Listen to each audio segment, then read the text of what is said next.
तर आता आपण गैरीनाथ गडावर आलो आहोत. तर ही संजीवन समाधी एक लक्षात घ्या. काय आहे संजीवन समाधीचा अर्थ कळतो? हा, हे ज्ञानेश्वरांचे गुरु नाही, निवृत्तीनाथांचे. आणि ज्ञानेश्वरांचे कोण?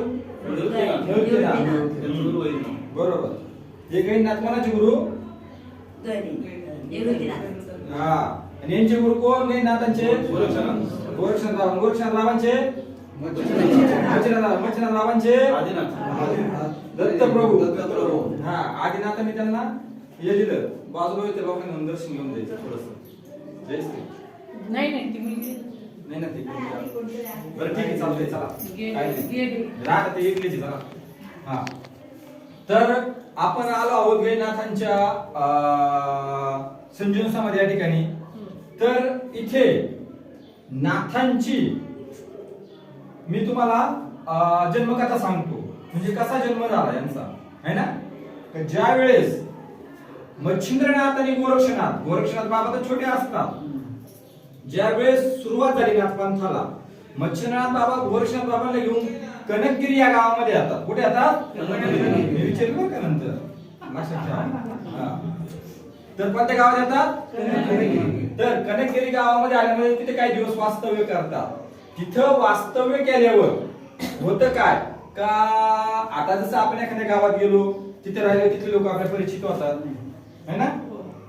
तर तसेच गोरक्षनाथांचे मच्छिंद्रनाथ बाबांचे पण लोक परिचित होऊन जातात. आणि गोरक्षनाथांचं पण लहान मुलांशी हे येतं, या दर्शन घ्या, लहान मुलांशी कॉन्टॅक्ट येतो, म्हणजे संबंध येतो आणि ते मित्र कंपनी तयार होतात. या दर्शन घ्या, तुम्ही जा बाहेर. तर त्यानंतर पुढे होतं काय का, ते मित्र कंपनी गोळा होतात तिथं सर्व. तर ज्या वेळेस मच्छिंद्रनाथ बाबा एक दिवस होतं काय का, तिथून गोरक्षनाथांना एक पाठ देतात, संजीवन मंत्राचा पाठ देतात करायला. का बाबा रे, मी गावात जाऊन आलो, तू ह्या मंत्राचा पाठ कर.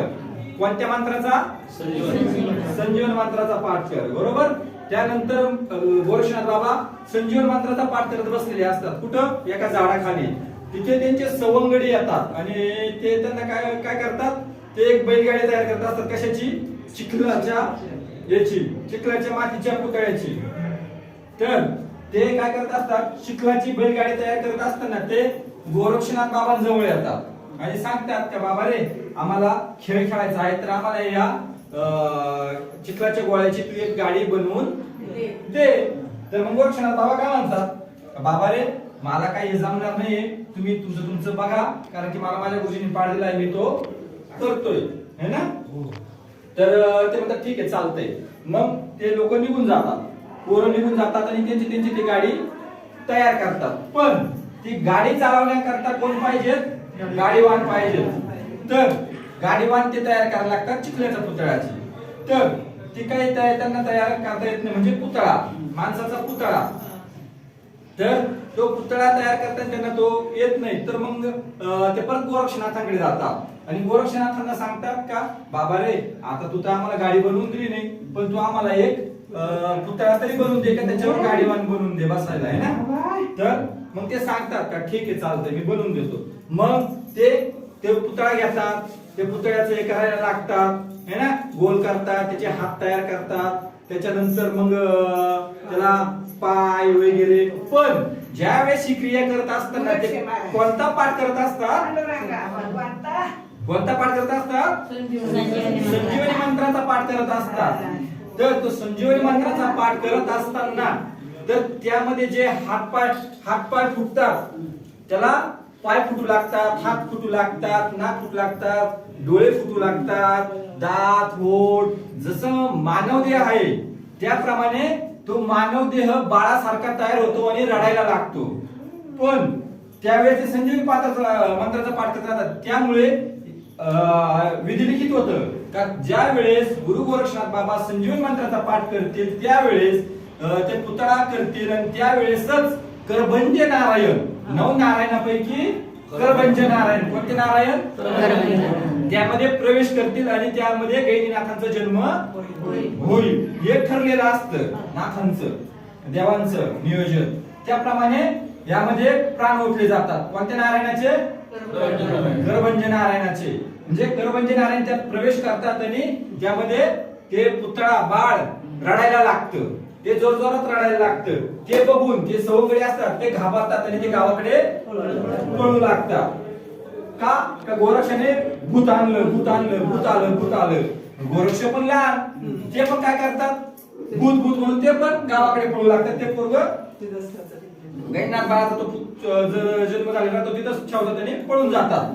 गोरक्षनाथ एका झाडामागे जाऊन लपून बसतात आणि मुलं जातात. गावात एकच कल्लोळ माजला जातो का असं असं झालंय, काय का भूत आलंय, भूत आले ते खायला आता आपल्याला सर्वांना गावामध्ये येऊन. तर मग लोक काय करतात, मग त्याच वेळेस मच्छिंद्रनाथ बाबा तिकडनं येत असतात. तर ते बघतात काय झालं, काय लोक मुलं गागतात, काय गावात काय चाललंय. तर ते एका मुलाला धरतात आणि म्हणतात, बाबा रे काय झालं रे. म्हणजे असं असं झालं, आम्ही गेलो, आम्ही गाडी बनवली, त्यानंतर एक पुतळा तयार करत होतो, तो गोरक्षनाथाकडून करून घेत होतो. तर गोरक्षनाथाने त्यामध्ये भूत आणलं, ते भूत जिवंत झालं आणि ते आता आम्हाला खाईल म्हणून आम्ही पळून आलो घाबरून. गोरक्ष कुठे? मग गोरक्ष पण पळून आला, तो तिकडे झाडामागे लपलाय एका. म्हटलं ठीक आहे, मला दाखवा कुठे येतो. मग ते जातात आणि पुतळा कुठे ते दाखवा म्हणतात. मला काही भूत करणार नाही, मी योगी आहे, मी बघतो काय करायचं त्या भूताचं, तर मला दाखवा तुम्ही. मग ते काय करतात, मच्छिंद्रनाथांना ते मुलं घेऊन कुठे जातात, लांब दुरून दाखवतात, ते बघायचं तिथे येते. मग ते बघतात, जातात आणि आपल्या सामर्थ्याने, योग सामर्थ्याने बघतात का हे काय झालंय, का त्यांना ते कळतं का आपण याला कोणता पाळ दिला होता, संजीवनी मंत्राचा पाळ दिला होता. आणि त्यामध्ये करभंज नारायणाने प्रवेश करून हा कोणाचा अवतार झालाय, गैनीनाथांचा अवतार झालेला आहे. मग ते बाळाला घेतात, त्याला चूप करतात आणि म्हणतात आता गोरक्ष कुठे मला दाखवा. मग ते गोरक्षाला जातात, तिकडे गोरक्षनाथाकडे जातात, त्या काय झाडामागे लपले असतात, बघतात म्हणजे गोरक्षा बाहेर आहे. मग गोरक्ष गुरुजी तुम्ही कशाला आणलं ते भूत, ते मला पण खाईल तुम्हाला पण खाईल, ते आता मोठं होत चालेल.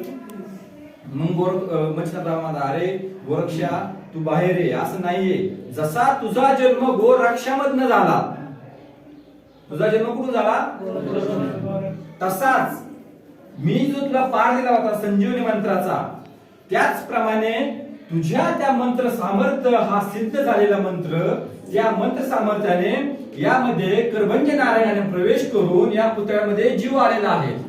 म्हणजे हे तुझ्या मंत्र सामर्थ्याची किमया आहे, तुझा हा मंत्र सिद्ध झालेला आहे, तर तू बाहेर ये. मग त्याप्रमाणे ते बाहेर येतात आणि मग त्यांना पण अभिमान वाटतो का आपल्याला गुरुने दिलेला मंत्र तो सिद्ध झालाय आणि आपल्यामुळे एक जीव तयार झालेला आहे. त्यांना खूप छान वाटतं गुरुकृष्ण बाबांना. अशा प्रकारे यांचा जन्म होतोय ना, कोणाचा, गैनीनाथांचा. तर आता आपण शॉल वाहून घेणार आहेत, है ना. आदे ओम नमो आदे, ओम नमो आदे, निरंजन निरंजन निरंजन.